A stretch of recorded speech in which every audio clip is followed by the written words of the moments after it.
তোমাদের মধ্যে কেহই ততক্ষণ পর্যন্ত মুমিন হতে পারবা না। হাদিস ব্যাখ্যাকারী বলছেন পূর্ণ মুমিন হতে পারবা না যতক্ষণ পর্যন্ত তোমাদের মা বাবা, সন্তান সন্ততি, স্বামী স্ত্রী, পৃথিবীর বুকে যে যাকে যত ভালোবাসো না কেন, সবার ভালোবাসার চেয়ে আমি নবীর ভালোবাসা যতক্ষণ পর্যন্ত বেশি হবে না ততক্ষণ পর্যন্ত তোমরা কেহই পূর্ণ মুমিন হতে পারবে না।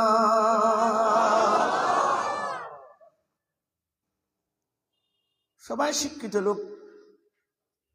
এ হাদিস যখন আমার নবী বর্ণনা দিচ্ছিলেন, আল্লামা বদরুদ্দিন আইনি এ হাদিসগুলোর ব্যাখ্যায় আরো হাদিস আনছেন। এই মজলিসে হযরত সৈয়দনা ওমর ফারুক রাদিয়াল্লাহু তাআলা আনহু উপস্থিত ছিলেন। ওমর ফারুক, আজকে তো গৌসুল আজমের আলোচনা, কিন্তু আমার নবীর উম্মতের মধ্যে এটা তো গৌসিয়তের মকাম, আরেকটা মকাম আছে মুহাদ্দাস। কি নাম? আপনার কথা একটু কষ্ট হবে, বুঝে আসবে। মোবাইল আপনারা যারা হাঁটুতে বসছেন হাঁটুগুলো ফেলে বসেন, যাদের মোবাইল আছে মোবাইলগুলো অফ করে রাখেন। এই বেশিক্ষণ দেরি হবে না, কারণ আমি কোরআন সুন্নাহর আলোচনা করছি, আউলিয়া ইকরামের আলোচনা। আপনি যদি মোবাইল নিয়ে আপনার ওয়াইফের সাথে গল্প করেন, এটা কেমন হবে আপনি নিজের কাছে নিজে প্রশ্ন করে বসুন। কিছুক্ষণের জন্য মোবাইলগুলো বন্ধ করে রাখেন। কি বলছিলাম? এটা তো গৌসিয়তের মাকাম, কিন্তু আরেকটা জিনিস আছে মুহাদ্দাস। এটা সম্পর্কে আপনারা কিন্তু ওয়াকিফ হন না।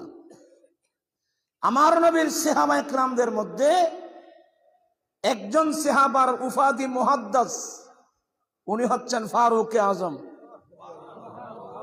মুহাদ্দাস কাকে বলে? ওনার অন্তরে যেটা আসবে সেটার সমর্থনে আল্লাহ কোরআন শরীফের আয়াত নাযিল করেন। চিৎকার দিয়ে বলুন না সুবহানাল্লাহ।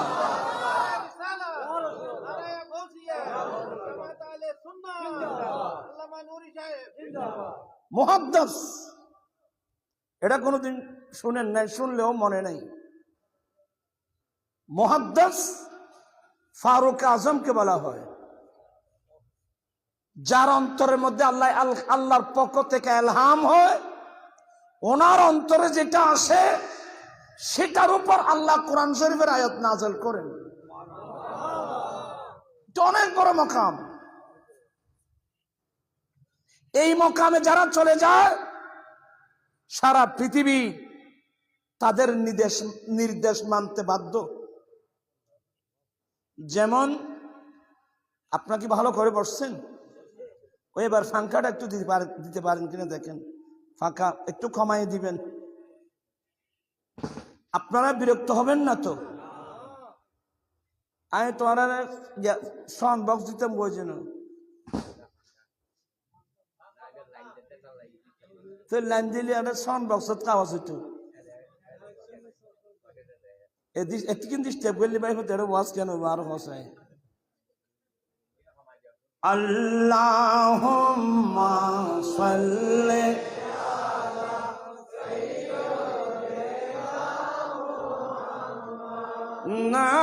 নাবিয়িনা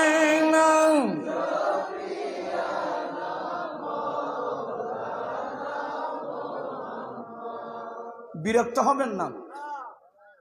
ফারুক আজমের উপাধি মুহাদ্দাস, মুহাদ্দিস না, মুহাদ্দাস। মুহাদ্দাস বলা হয় ওই ব্যক্তিকে যার অন্তরে আল্লাহ ইলহাম করেন, যেটা ওনার অন্তরে আসে সেটার সমর্থনে আল্লাহ কোরআন শরীফের আয়াত নাযিল করেন। যেমন যেমন বলতে গেলে তো অনেক সময় হয়ে যাবে। ফারুক আজম রাদিয়াল্লাহু তাআলা আনহু আমার নবীর রুমে, আমার নবীর ঘরে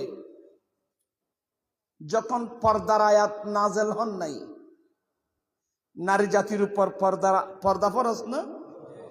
আপনার কথা বুঝতেছেন তো নাকি? নারী জাতির উপর ফরজ, আমরা করি নাই। পর্দা ফরজ করেছেন আল্লাহ। পৃথিবীর অন্য কেউ কি ফরজ করতে পারে? নারী জাতির উপর পর্দা ফরজ। কিন্তু অনেকে এগুলো বুঝে, অনেকে কিন্তু বুঝে না। পর্দার মানে নিরাপত্তার ব্যবস্থা। আপনার কথাগুলো বুঝতেছেন? ফ্যাক্টরি আছে না, সাবান ফ্যাক্টরি, সার ফ্যাক্টরি, বিভিন্ন ফ্যাক্টরি আছে না? কোম্পানি ফ্যাক্টরি করার আগে চতুর্পাশে একটা ওয়াল দিয়ে দেয়। কথা বুঝতেছেন না মনে হয়? আগে কি দেয়? কি জন্যে?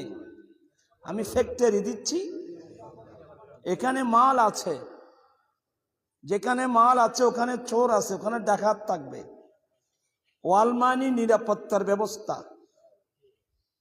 নারী জাতির উপর আল্লাহ যে পর্দা ফরজ করেছেন, কেন করেছেন? একটা বলবো বিজ্ঞানের দৃষ্টিতে, আর একটা বলবো ইয়ের দৃষ্টিতে। নারী জাতির এই ফ্যাট, মা জাতির যে ফ্যাট, এটা কি, এটা আমরা অনেকে জানি না। মা জাতির এই ফ্যাট, এটা তো বলি গাউস কুতুব আবদাল বের হওয়ার একটা ফ্যাক্টরি।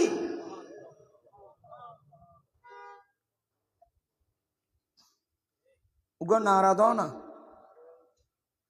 আর ফল কোনো খাজর ফল এটা ফল করে আছি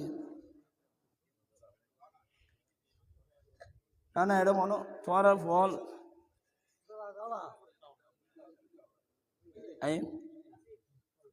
নারায়ে তাকবীর, কেন ভালো আছেন? নারায়ে রিসালাত, নারায়ে গৌস।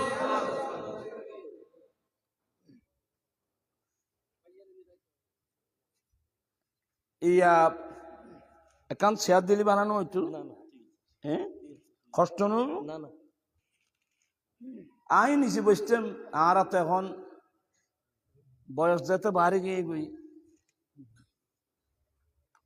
আপনারা আমার কথার লাইনে আছেন?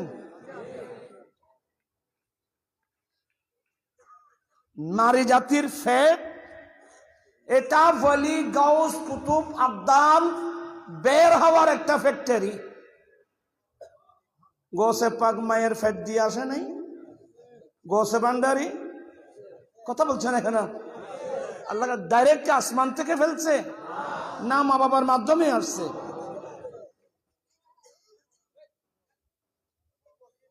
এই ফুয়া কদুক গুণ খন্দুকুত থইলেন, এই ফুয়ার জ্বালা হড় দিন বাদি বড় দুকুত আছি। এই তোমরা এক পাশে বসে যাও। আপনার শিক্ষিত লোক, নারী জাতির উপর আল্লাহ যে পর্দা ফরজ করেছেন, আল্লাহ হেফাজতের ব্যবস্থা করেছেন। কিসের ব্যবস্থা? জান্নাতের মধ্যে আল্লাহ যেসব বিবি আমাদেরকে দান করবেন,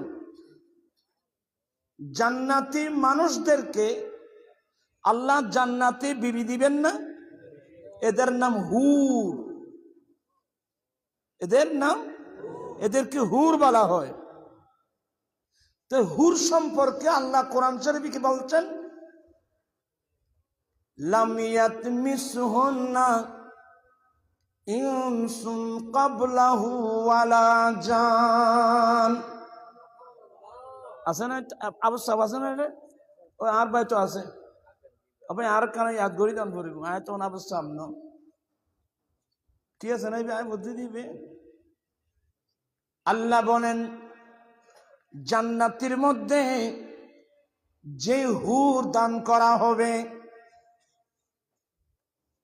জান্নাতি মানুষ জান্নাতে যে হুরগুলো নিজের ওয়াইফ হিসেবে পাবেন, স্ত্রী হিসেবে পাবেন জান্নাতে, এই হুরগুলো এর আগে পৃথিবীর কোনো মানুষ, পৃথিবীর কোনো জিন জাতি, কোনো মানুষ নয়, কোন জিন জাতি পর্যন্ত ওদেরকে টাচ করতে পারে নাই। সুবহানাল্লাহ। কত সুন্দর করে আল্লাহ কোরআনে পাকের মধ্যে বলছেন, জান্নাতি হুর আপনাকে জান্নাতে ওয়াইফ হিসেবে দেবেন। এদেরকে আপনার আগে পৃথিবীর কোনো মানুষ, পৃথিবীর কোনো জিন জাতি তাদের শরীর স্পর্শ করতে পারে নাই।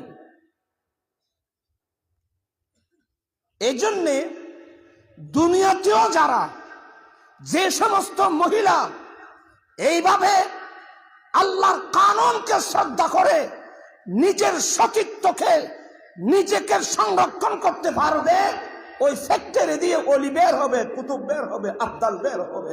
চিৎকার দিয়ে বলুন না সুবহানাল্লাহ।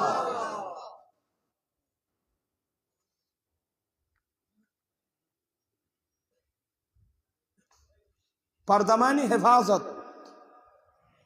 এবার বলবো বিজ্ঞান। এখানে অনেক ফিজিওলজির ছাত্র আছেন যারা শরীর বিজ্ঞান যারা পড়েন। আপনি বিজ্ঞানের দৃষ্টিতে গেলেও পর্দার গুরুত্ব, নারী এবং পুরুষ আকৃতিগত পার্থক্য, প্রকৃতিগত পার্থক্য। এই আকৃতিগত প্রকৃতিগত যে পার্থক্য, তন্মধ্যে একটা পার্থক্য হলো পুরুষ হলো বিদ্যুৎধর্মী, নারী হলো চুম্বকধর্মী। আপনি কি এই প্রকৃতিকে অস্বীকার করতে পারবেন?